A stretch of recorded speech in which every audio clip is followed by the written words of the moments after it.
Idriss, bonjour. Bonjour Marcel et bonjour à tous vos auditeurs. Nous revenons ce matin sur cette une du journal La Voix du Centre qui parle de faillite bancaire en zone CEMAC et surtout de l'urgence de réformer ce secteur. Le journal indique même que la justice devrait s'imposer. Alors, est-ce que les banques de la CEMAC sont vraiment menacées de faillite pour cause de crédits compromis? Oui, en effet, il y a des banques au Cameroun qui sont menacées de faillite.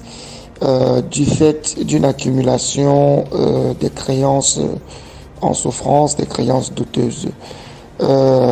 Déjà, ces deux banques ont été citées.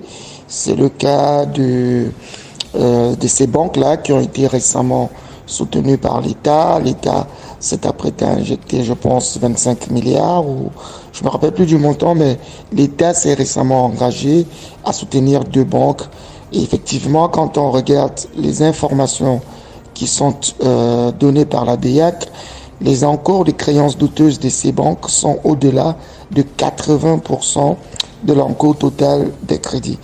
Mais il faut aussi dire que ces deux banques ne sont pas des banques systémiques.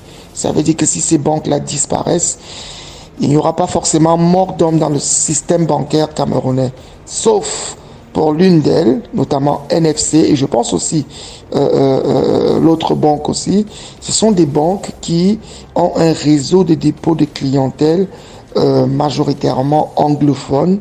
Et donc, si ces banques sont en faillite, ça risque politiquement d'être un défi parce que ce sera un peu comme si on force tous les anglophones, enfin, pas les anglophones, mais tous ceux qui résident dans les parties d'expression anglaise du Cameroun, d'ouvrir des comptes bancaires dans des institutions financières qui sont siégées, alors ceux qui sont créés ou contrôlés par des capitaux en provenance de la partie francophone d'expression française du Cameroun. Donc c'est politique. Et c'est pour ça que ça peut être un problème. Mais pour le reste, les encours de créances douteuses restent assez soutenables. Je pense que il y avait une banque qui posait problème, c'était la BICEC. La BICEC, qui est devenue aujourd'hui BCP Cameroun, Banque Centrale Populaire Cameroun. Elle est en train de régler son problème de créances douteuses. Il y avait UBA qui exceptionnellement a réussi à résoudre son problème de créances douteuses grâce notamment à des remboursements de l'État parce qu'elle était plus exposée sur l'État. Donc, il n'y a pas un risque de faillite du secteur bancaire. Il y a des banques qui ont des risques de faillite et effectivement, mais ne sont pas des banques systémiques de l'ordre du groupe du secteur bancaire, mais systémiques du point de vue politique parce que elles ont une configuration de dépôt assez particulière. Et c'est quoi d'ailleurs ces crédits compromis et comment peut-on expliquer cette situation? Alors, vous savez, dans la presse, on utilise beaucoup de mots. J'ai pas envie de dire qu'on ne maîtrise pas, mais en général, on balance les phrases et c'est parfois un peu dommage. En matière bancaire, notamment en zone CEMAC, il y a des catégories de risques sur les crédits. Il y a ce qu'on appelle les créances immobilisées. Ce sont des créances qu'on a par exemple sur l'État et que l'État n'a pas encore remboursé. L'État certainement remboursera un jour. C'est des créances immobilisées. Mais les banques doivent provisionner.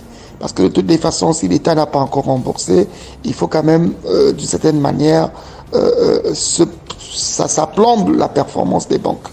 Maintenant, il y a ce qu'on appelle les créances en souffrance. Je pense que c'est des créances qui sont dues, mais dont le délai de remboursement n'est pas encore dépassé de 90 jours. Hein. Il y a des créances qui sont un peu plus risquées, dont les délais de remboursement sont dépassés de près de 90 jours. Maintenant, il y a les créances douteuses carrément, qui sont des créances où il y a un risque de non-remboursement. En général, vous savez, sur la partie créances douteuses, les banques ont la latitude de déterminer ce qui est créance douteuse et il y a l'effet de contagion.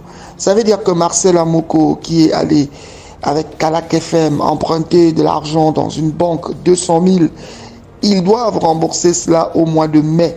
Mais arrivé à mai, Marcel n'a pas remboursé sa créance. Et comme c'est arrivé la dernière fois, Kalak FM a eu un gros problème d'incendie.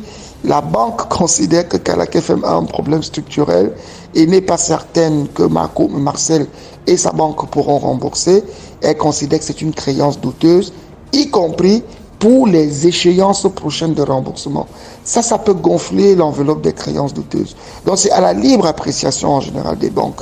Maintenant, il y a des banques qui le font. Il faut savoir que ce qui est créance douteuse pour les banques, c'est de la conservation des trésoreries, parce qu'elle n'est pas obligée de mettre ça dans le bénéfice distribuable et le donner après à ses actionnaires. 2, c'est la réduction de la base imposable. Donc ça permet d'économiser sur les impôts pour une année jusqu'à ce qu'on arrive au stade où on fera les reprises des provisions et encore, tout cela peut dépendre. Donc, il ne faut pas toujours voir ça comme un problème. Dans les banques comme dans toutes les entreprises, le plus important, c'est parfois le cash. Et les banques ont besoin de liquidité. C'est grâce à la liquidité qu'elles peuvent notamment exercer leurs activités. Et ce secteur bancaire a-t-il donc besoin d'une réforme profonde? Si oui, quelles sont les principales réformes qu'il faudrait engager pour remédier à cette situation? Le secteur bancaire a besoin de réformes profondes, mais pas parce qu'elle est en difficulté. Au contraire, c'est un secteur qui est extrêmement rentable.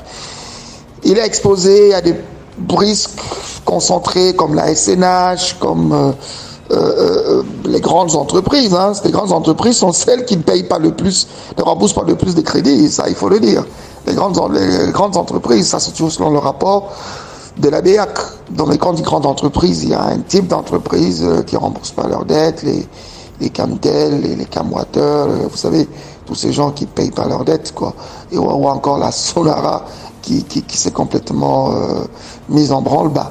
Mais maintenant, la réforme du secteur bancaire, pour moi, est une réforme d'adaptation. Vous voyez, parce que les banques, on n'a pas de banque d'investissement au Cameroun. Une banque, par exemple, au Cameroun, qui donne du crédit à quelqu'un, est obligée de conserver ce crédit dans son portefeuille jusqu'à échéance. Ce n'est pas une façon de faire de la banque. Normalement, la banque créatrice de monnaie doit avoir des capacités à pouvoir générer constamment de la monnaie. Et pour qu'elle le fasse, il y a ce qu'on appelle le respect des taux fractionnaires. C'est-à-dire qu'elle ne doit pas excéder, je pense, plus de 20% de ses fonds propres en termes de création monétaire, je pense. Mais ça, on peut réexpliquer ça plus tard avec des personnes qui maîtrisent mieux. Mais il y a ce qu'on appelle les réserves fractionnaires. Comment est-ce qu'une banque peut donc réduire les réserves fractionnaires? C'est qu'elle prête à Marcel Amoko, elle prête à Stéphane Akoa, Idriss Linge, elle prend les 3 prêts, elle fait ce qu'on appelle une titrisation des 3 prêts et elle remet ça sur le marché. Et comme ça, les tontines qui sont toujours en quête de placement ont un produit financier sur lequel elles peuvent investir. Les cotisations, par exemple, des parents d'élèves peuvent placer de l'argent dessus afin de dégager du capital et pouvoir investir sur les projets d'infrastructures scolaires et tout le reste. Ouais, mais ça, il faut qu'on ait tout un autre système bancaire. Il y a ce qu'on appelle le microcrédit.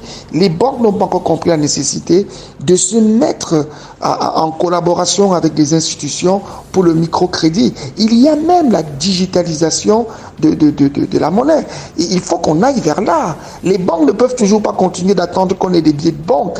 Il faudrait peut-être qu'on donne la possibilité aux banques de directement créer de la monnaie digitale non convertible qui lui permettrait de financer encore plus de personnes. Donc, du coup... Bon voilà, la réforme bancaire est nécessaire en Afrique. Elle est trop manichéenne, trop rigide, trop... Vous savez, quand vous voyez les banquiers, ils ont toujours le même principe, garantie, hypothèque et tout ça. Ils n'ont pas compris qu'il faut adapter le besoin de financement à la structure même de notre gestion monétaire. Donc c'est dans ce sens que je pense qu'une réforme est importante. Qu'on sorte un peu des banquiers commerçants pour des banquiers leviers de financement pour l'économie. Idriss Linge, journaliste à l'agence Ecofin, agence spécialisée sur les questions d'économie et de finance. Bonne journée. Bonjour Marcel et bonne journée à vos auditeurs et à vous-même.